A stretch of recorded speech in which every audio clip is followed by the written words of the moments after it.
What's going on, everybody? Steven Perchikov here. I am with Spencer Farber. He is the CEO of Cliently, which is, in my opinion, one of the most innovative outreach, outbound lead generation softwares out there in the market. I've been using his tool to help me with a couple of clients myself and have just been so impressed with what they do and how they do it, and also their level of service. And Spencer being with me every step of the way, helping me with the clients that we've been working on. That I didn't want to be selfish, right? I just wanted to introduce Spencer to everyone that I know. So nice to have you here, Spencer. I appreciate it. Thank you, Steven. I want to get a better sense of kind of your background, your specialty, and the history behind what Cliently is and the history behind it, and just kind of how it came to be. So you'll find a lot of people in the startup tech space, their background comes from more of a development and engineering side. Mine has always been more of a sales and specifically sales process and product mindset. And so, before I was, started Cliently, I was with another company. It was my first step into another SaaS. It's called PandaDoc. And so got to, start to understand how you can use a lot of the tactics that I have used earlier in my career, but use them with technology.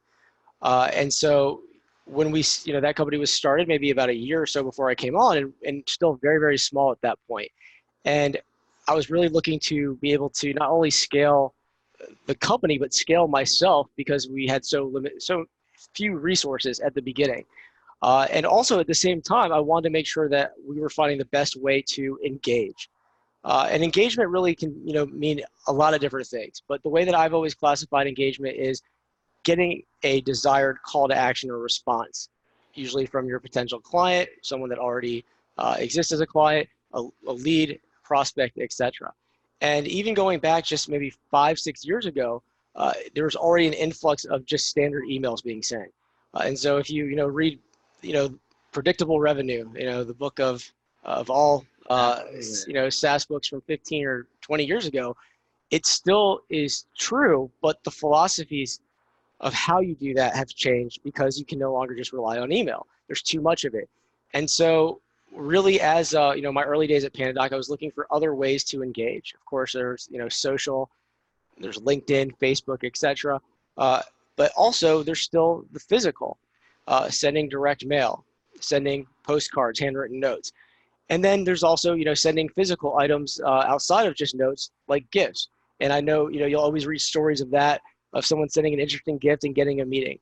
And so I really wanted to find a way to scale that process. And, I won't say that we were able to scale it at PandaDoc, but we were able to sort of jerry-rig a system in place to help scale our outbound and also our engagement in general.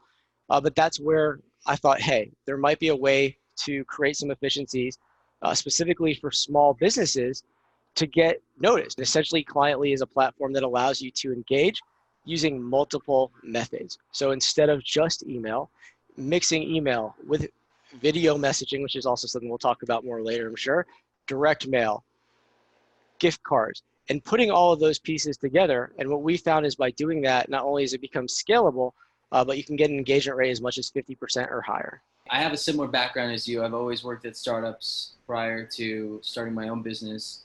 And I've always looked for that sweet spot where I can automate things but still keep it personalized and do something innovative, original, stay above the noise, all that fun stuff. And the way you and I actually met, because I was looking for a solution that would let me send messages on both email and LinkedIn. I had never found a solution that would let me do both. And I know that if I were to send email and connect on LinkedIn and message, the combination of the two is much better and provide much better results. But doing that, or having a team doing that, for clients, seems so annoying. And I was like, what's out there that could help? I asked the question in a SaaS group. You responded. Several people responded, but you were the only one that was the real deal.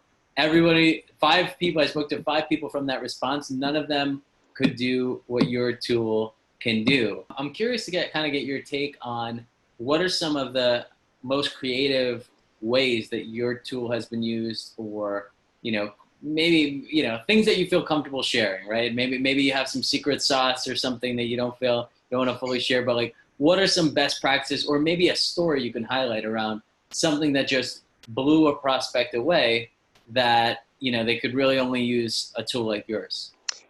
So, what I'll actually share is a few things that whenever we decide to build something, we test it internally first, right?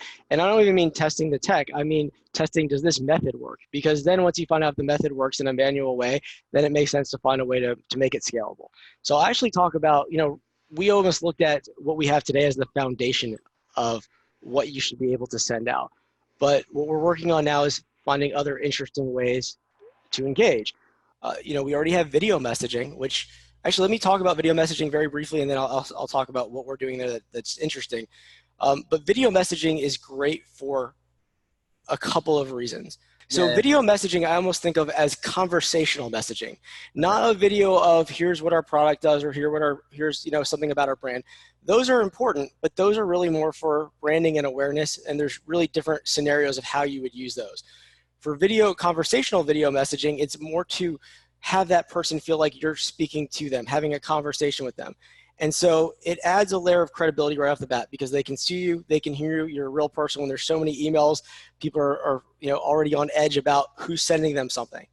That's number one. And then two, from an emotional standpoint, it allows engagement. And so what we've seen across the board, because there's a lot of ways you can use conversational video messaging, but across the board, about a 25% higher engagement rate with video versus just a standard email. Video messages, direct mail, LinkedIn, outreach, sending gift cards, sending handwritten notes, all of these kinds of things can be set up in your sequence essentially, right? Correct. Now, just to be clear, the LinkedIn piece for a lot of our clients is manual, but what we've also done for certain clients as well to make it completely automated is we will use a VA. So one thing I wanted to ask you, just kind of on a side question, right? As far as your background, right? Because a lot of people watching this will also be, entrepreneurs looking to drum up business, salespeople, stuff like that. You have a pretty interesting background in that you are a founder of a technology company, essentially, with a sales background, right? How that almost never happens.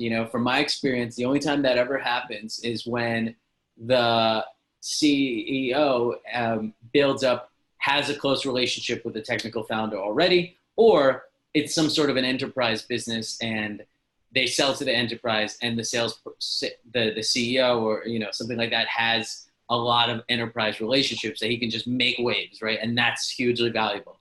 Otherwise, there's almost never happens, right? So how did you manage to pull that off? It's tough, so also for everybody else that is, I've been through a company like Panadoc where I watched them go from 0 to, I would guess about 100 million. Ours, we're still earlier stage. We're pre-series A, but we're significant seed, about $1 million. It's tough. So there's essentially benefits to having both sides. And the fact that we didn't have that other side hindered us. Basically we spent the last year or so really rebuilding our technology from the ground up. And we had done a pivot to the services side, making calls for clients while our technology wasn't there, that we've now gotten away from, so that we could be pure SaaS. But no, it's been difficult. So, what I can say as far as that goes is whatever your skill level is, use that to the highest ability you can. I've used that skill level to make sure that we stayed afloat, that we found the right investors, we found the right types of clients we could work with when our product wasn't there, and got us to the point where we were able to find our new CTO from actually, a referral about a year ago, to find the right partners of a development team of ex-Google engineers to help build our product along with our CTO. And so if you don't have those pieces, at Panadoc, we had all of them. If you don't have it, it makes it tougher. It makes your journey a little bit longer. But at the same time, it means you're really good at one skill set. So make sure that you double down on that. Anything you want to add, Spencer? Am I missing something? I think you went over. I appreciate, taking the time to do this interview and sharing it, with your network. My pleasure, man. Great to chat. Thanks, Stephen.